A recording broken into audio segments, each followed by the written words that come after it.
I decided to break the rules today, and we're not filming in any cigar lounge or cigar shop.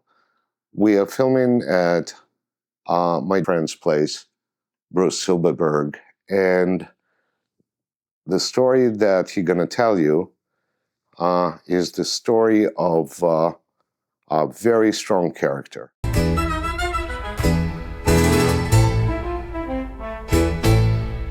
So let's start with the ski accident. You know, being a skier that wants fresh powder and tracking the weather all the time, what you do is you try to track the weather so that you get to a place before or after the storm, not during the storm, and then you get fresh snow and you can take out your powder skis. And so what happened is I try to wait to the last minute to get on a plane, go somewhere, and then I pick a few mountains, and then I do a round trip back to Vail, Colorado, which is the main place I go to, because Vail didn't have fresh snow. So all of a sudden, life is like, I got to have fresh snow. The point of when I look back at what happened, and now it's just, I tell people, just find one mountain, enjoy it, fresh snow or not. This way you know the runs. I'm checking into the hotel, and the guy at the front desk he's going, this is a mountain over here, this is a really good chutes over here, the good, the bad, the ugly. So I go home, go to sleep, blah, blah, blah, wake up in the morning, go there, and I notice there's nobody at this mountain.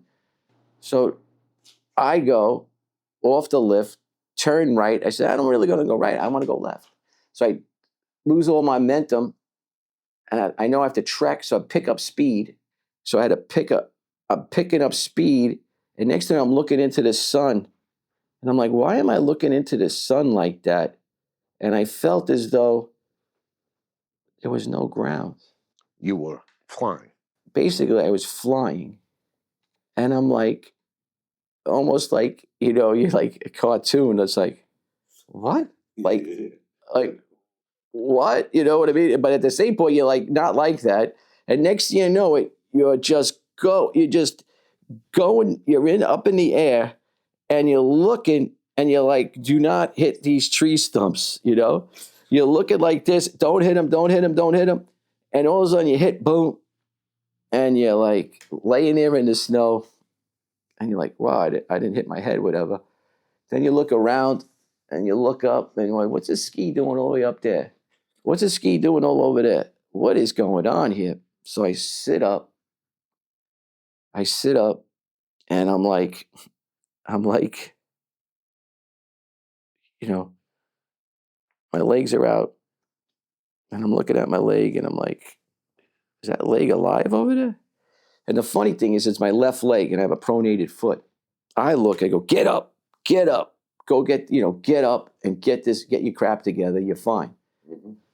Turns out I tried to get up, and I just had to sit back down. You broke the leg. Long story short, it took 3 weeks out west in a trauma center to finally get the leg to move so you even get on an airplane. And you get back to New York, and you got to stay in your bed, and people have to take care of you. And then eventually you start getting a massage and stuff like this. You end up in New York for 6 months, with your, healing. And then all of a sudden you start to try to walk again. But there was no surgery involved at that stage, or was it?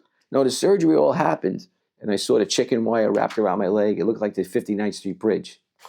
People say, they look at the x-ray, though, what is this? The 59th Street Bridge in it? You know what I'm saying? A friend of mine we call it the 59th Street Bridge. So then I looked at it as I woke up, because I was out, and I look at it, this CAT scan. I go, that's 3 years of my life before I walk.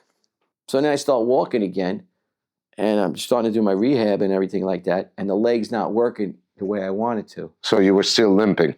Yeah. Well, I had to use a crutch everywhere.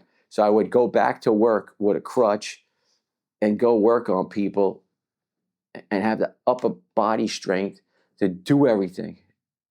So then one day I'm looking at my leg, and it looks like there's a pimple coming out of the side of my leg, out of the knee. And I'm looking at that, it starts to come out. I go, is that a screw? So what happened is I call my sister, and she goes, yeah, that's called tenting. You get what is that? The hardware inside was coming out of the bone that kept it, the pin was in the right place. So this is really important when you talk about the pin. So this is compromised. It turned out it wasn't healing. It was called a non-union. And I'm walking around with a non-union, okay? What the hell is non-union? The bone is not compromised, is not growing. It's not holding the hardware. Okay, understood. Okay. So then all of a sudden it's like, okay, you got one piece of hardware left. I wish I had it. I like to show, but as a souvenir. What did you do with that? They wouldn't let me take it. They wouldn't let me take the screw. So Were they afraid of something, or why didn't they? I don't know. Uh-huh. Okay, go ahead. I had to find a doctor somewhere in the world that wants to fix this leg, do an osteotomy. So I have to go research all the trauma centers in New York City and in the world. And I'm getting ready for the Yankee game, Mm-hmm. the Yankee playoff game. Mm-hmm. My girlfriend, and talking to the people, whatever. You go to the bathroom and go get a beer. So I'm walking up the stairs. So the funny thing is, I got this like limp, but I'm so used to the limp, it's kind of normal for me. So I'm going up the thing, and this guy stands up and goes, "Hey, my name is Joe. And I can fix, why are you limping? You look like you're in too good a shape." I said, I got a tibial plateau fracture, grade 6. I sell the hardware for that. Grade 6. I can fix you, no problem. He must have been there because it's a big playoff game. Right.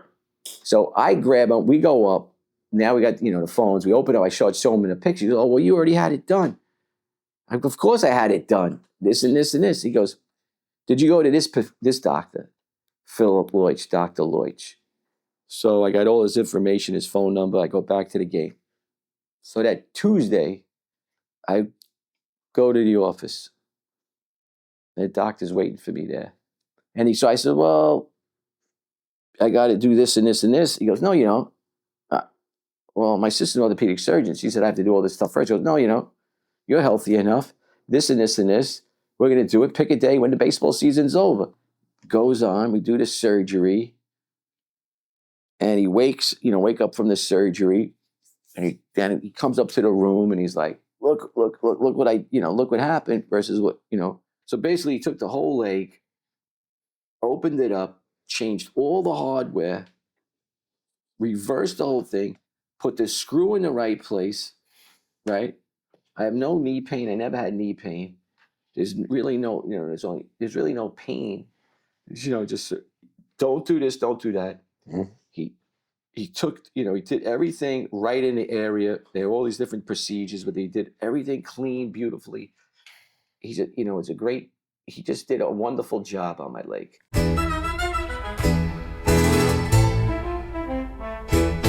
After the surgery, after the second surgery, and after you recouped, everything went back to normal. I mean, your life, you stopped limping, you were doing what you were doing outside of driving Zamboni, I guess. But how long were you driving this Zamboni? For a couple of years, I was driving a Zamboni. I was a chiropractic, just beginning my chiropractic career. And a friend of mine one day goes, "I need somebody to drive the Zamboni." So I look at him, I go, "You give me keys to the rink, I'll do it. I don't care what you say. I got to be there get up at 3 o'clock in the morning, cut the ice." I got there early and I put my skates on, put my Dalmatian in, skate around for 1 hour, then cut the ice and get ready for the figure skaters and all in the morning, and then play hockey at lunchtime. And I did that for like 3 years. Now all of a sudden in March, it became like the Wuhan virus came. The COVID-19 started in 2019. So all of a sudden we're on this lockdown. Nobody could do anything. The summer happens. I start going back in the water. Start trying to paddle a surfboard to get exercise. Starting to do my life. So then all of a sudden, I notice my shoulder's getting weaker. My shoulder's getting weak. So I'm trying to do rehab exercises and stuff like that. So I make an appointment with Dr. Leutch to take a look at my shoulder. So I go to the office and he's like, what happened? You're supposed to come in December. Why are you coming early? Did the leg fall apart or something like that? And I'm like, relax, relax. The leg didn't fall out. I want you to look at my shoulder. I noticed under these arm over here, I got all these lumps here, and I'm thinking some kind of lymphoma. He's like, okay, uh, that's not it. No, that's not my, Area of expertise. I'm not going to say anything. Okay, Mhm. whatever. Where do you think I should go? Who should I talk to and stuff like that? He gives me a recommendation, whatever. So it turns out everyone has this COVID thing going on. Right. You got these lumps. Then you notice you got a lumps over here. So then they all think it's compromised from having COVID. So finally, we take a chest X-ray, and you see there's some fluid coming around Mhm. the lungs, and you show them. You take your shirt off, and they show them the lumps and everything, and they're like, "Okay." They ask you all these serious questions, and I say to us, "All right, he's gonna put me in the hospital. You have something called cancer." When people want to talk about like being a cancer survivor, but when you're in it, you're just in the cancer. So your life revolves around the treatments. So when finally you get put into the hospital, and then they have to decide what type of cancer it is. Non-Hodgkin's lymphoma, NHL. I made it to the NHL. And then like funny little stories, like one of my roommates, the wife kept on calling him up going, "What color should we paint it downstairs?" You understand? The guy's in the hospital, do some kind of special procedure, and he's telling me across the hall, his son was there, and I think died from prostate cancer. So everybody could plan all these things. You got to enjoy the present because the future is absolutely uncertain. It's really uncertain. So now you have T-cell lymphoma. Now what does that mean? Don't ask me. I have no idea.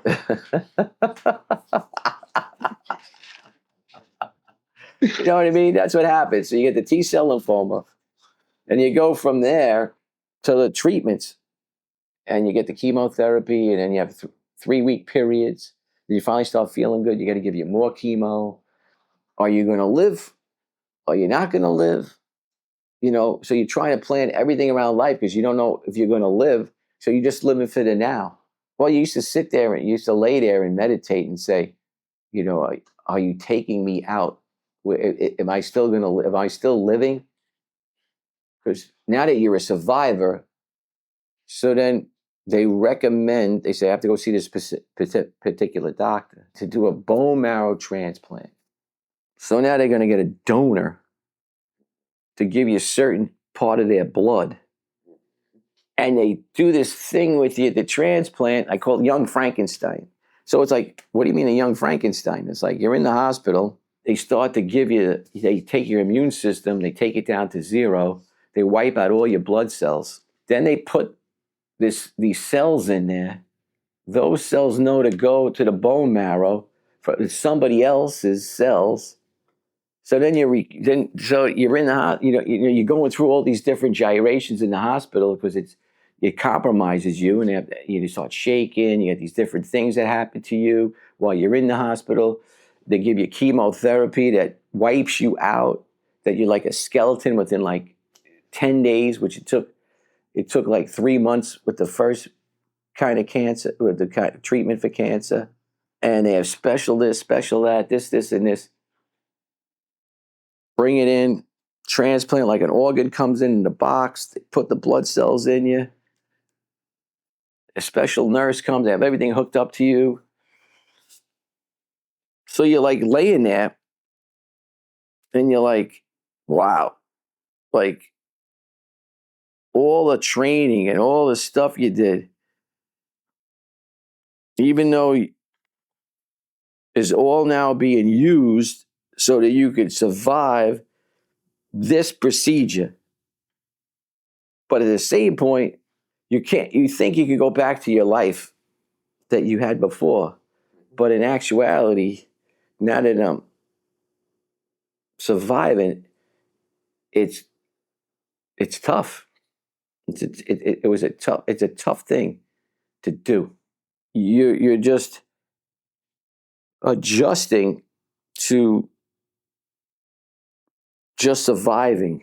You're just trying to survive, because what's happening when you're recovering from the transplant,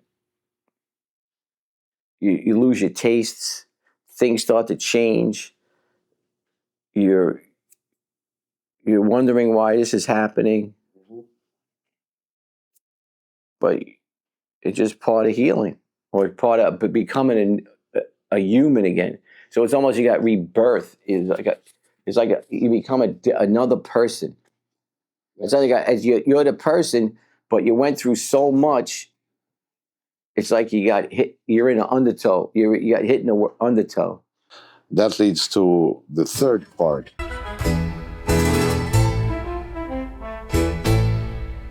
I would like to tell people that when you go through the bone marrow transplant, a person who went through that or will go through that, at the end of the day, will have no vaccinations. You will become like a newly born baby without any vaccinations about anything, as far as I understand it. And then I think you told me that you went to Florida to celebrate this kind of the ending of this calamity with your sister and your brother, I think, came in. Yeah, we were going, went down to Florida. And so what you're doing is, just taking my time going down to Florida. And we're going to start getting back in shape. We're going to start, I'm going to start hitting the beach, get ready to go back to work. So then you have, your life, you're doing your life to the best of your ability. You're just enjoying life to the best of your ability. And you told me that you were sitting, like you went to swim there in Florida. Yeah, I was watching the World Cup in the morning and the afternoon, and in between have something to eat, and then go jump in the ocean, and you go swim for half an hour, 45 minutes. Just get in the water, and you just jump in and do your thing. So I'm like, okay, jump in, whatever. It's possible, man. There's man of wars down there. I'm a swimmer. I'm a lifeguard. I'm one with the environment. It's not going to happen to me. Whatever. I'm going to swim, do my swim, and then I'm going to start jogging back on the soft sand like I'm a lifeguard again. I'm going to start doing this and not realizing you're still recovering from the bone marrow transplant. You're still really recovering, and you get the feeling of the jellyfish thing, so you start to rub it off in the sand there. You take a shower, and then a few days go by, and you start getting these little prickly things on your arm. It turns out it's shingles. Well, yeah, and you were thinking it was the jellyfish bites. Yeah, I was thinking. So that's where your mind, that's where you're thinking you're not a cancer survivor. You're not a bone marrow transplant survivor. You're that young guy trying to get back in shape, but a middle-aged guy who's in good shape. Oh no, it can't happen to me. And next thing you know, they put you back in the hospital for another isolation because of shingles. So maybe you can't look back and say, oh, I didn't get my vaccines. That's why you got shingles. And maybe you don't understand it, and maybe you shouldn't, because then it's like you will pat yourself on the shoulder, right? But you have an amazing fighting spirit. And I think that is like 50%, if not more, of a chance that you are here. That's what I believe in.